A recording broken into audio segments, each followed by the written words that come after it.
St. Petersburg, Russia. We arrived on Saturday, May 18th at 6:30 in the morning, and we're not scheduled to leave until Sunday, May 19th at 6 p.m. In other words, 2 full days in St. Petersburg, and it was well worth it. What a photographer's dream. Dorothy and I booked 2 tours today for the first day in St. Petersburg. First one was the City Drive, took in St. Isaac's Cathedral and the Hermitage. Now the Hermitage is a museum of art with about 3 million pieces of art.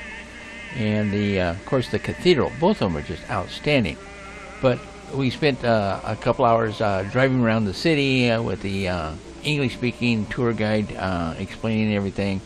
And of course I couldn't retain half of it, but I'll tell you, the photography, the towers and the domes and stuff were just very picturesque. If I'm correct, this is the backside of the Winter Palace. On the other side of this building is a huge square with a lot of activities going on.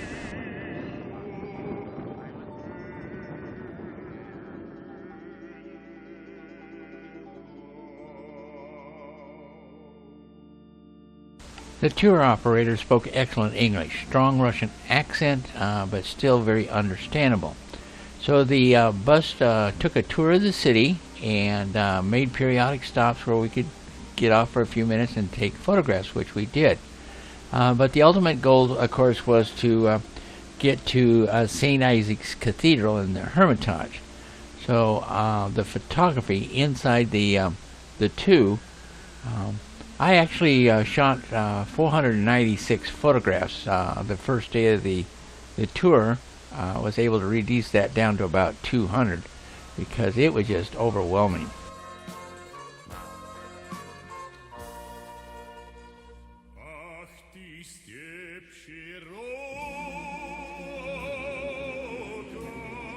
In the background you'll see the Church of Our Savior on Spilled Blood.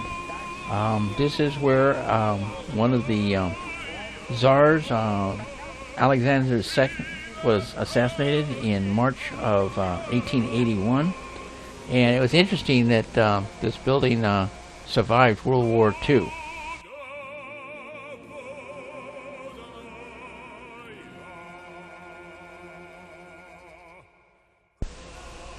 There's an interesting piece of history about this church, the Church of Spilled Blood, that during World War II it was not destroyed, but at the end of the war they decided to turn it into a warehouse for a while, and then it became a hospital for a while, and then they were going to destroy it, and then they decided to restore it as a church. And after they started working on restoration, they discovered a bomb from World War II right in the middle of the church, and they had a team come in and defuse the bomb and remove it, and then they were able to preserve the church. It is really a very, very beautiful church.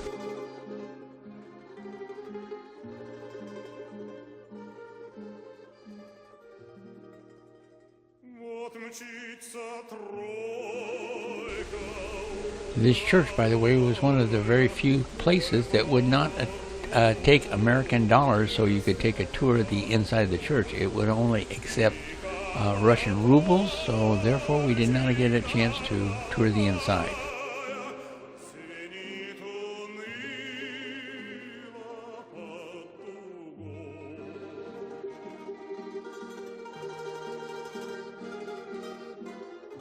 St. Isaac's Cathedral. This is one of the most beautiful buildings I've ever been in. Lots and lots of architecture to admire, paintings on ceilings and the walls. It was just a beautiful, beautiful cathedral.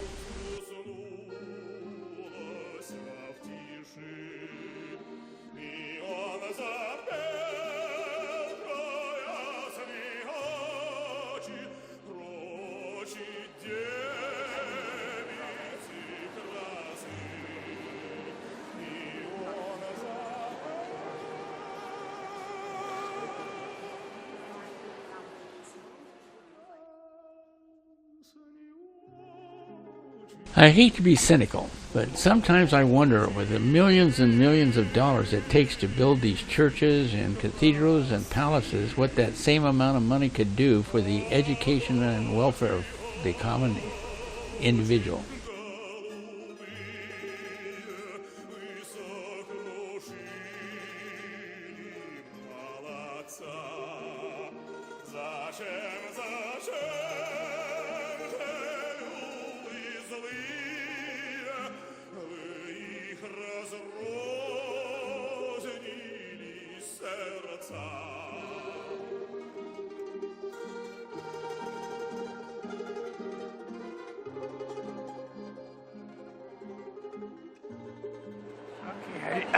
I don't know how much the battery's going to last, but this is the inside of a beautiful, gorgeous cathedral. It's unbelievable.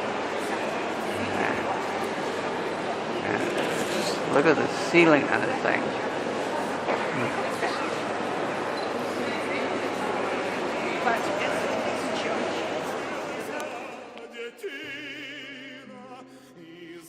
This is our tour guide, and she did a marvelous job.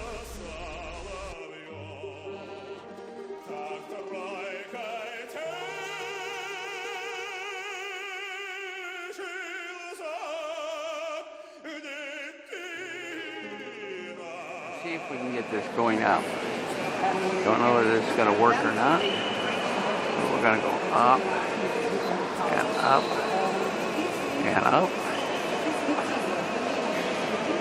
up and up. Yeah, we're looking straight up here.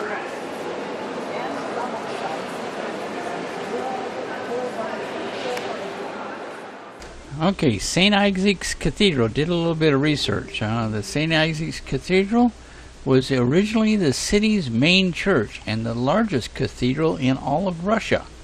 It was built between 1818 and 1858, which means it took 40 years to build, and designed by a French-born architect, I can't even pronounce his name, to be one of the most impressive landmarks in all of Russia. 180 years later, the Gilded Dome in St. Isaac still dominates the skyline of St. Petersburg. Although the cathedral is considerably smaller than the new rebuilt Church of Christ, the Savior in Moscow, it boasts much more impressive fades and interiors, and it is an impressive church.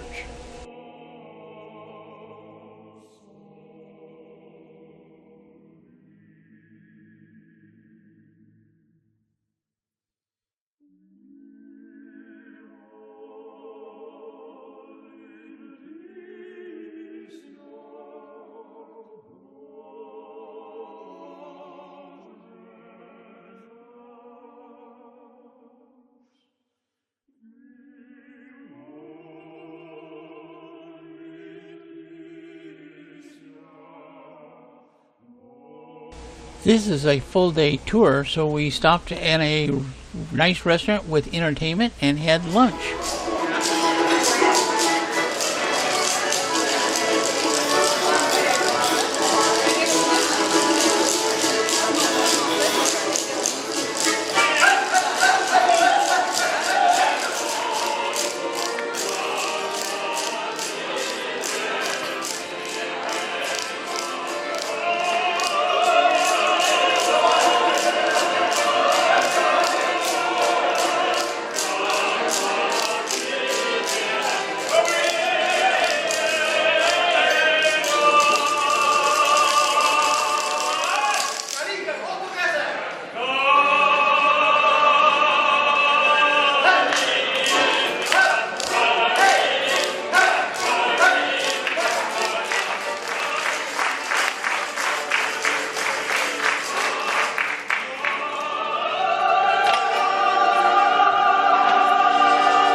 Well, everybody is out to make a dollar, so there were people out there dressed in costumes, and you got your picture taken with them, and you gave them $1 or $2. I don't know. We didn't do it. I just took my pictures from a long distance. Anyway, this is one of the palaces.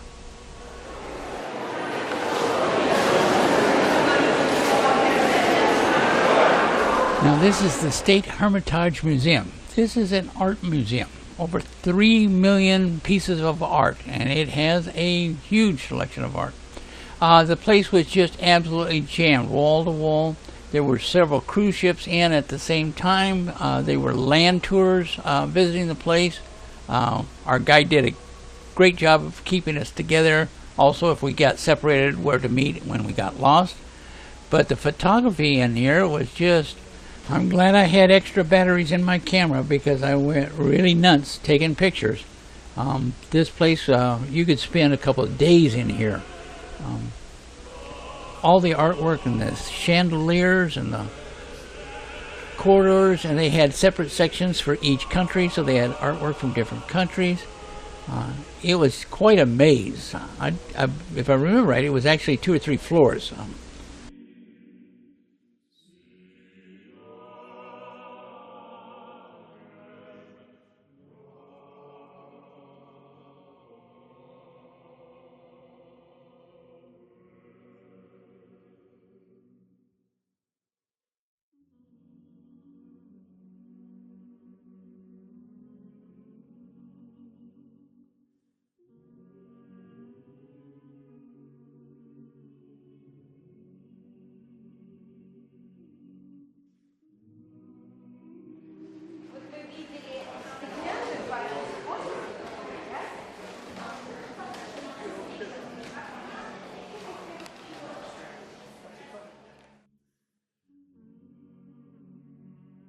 Well, I think the tour lasted about 3 hours. We wandered down corridors. We had to find the section with the German art for Dorothea, which we did. We finally got back on the bus. We were exhausted.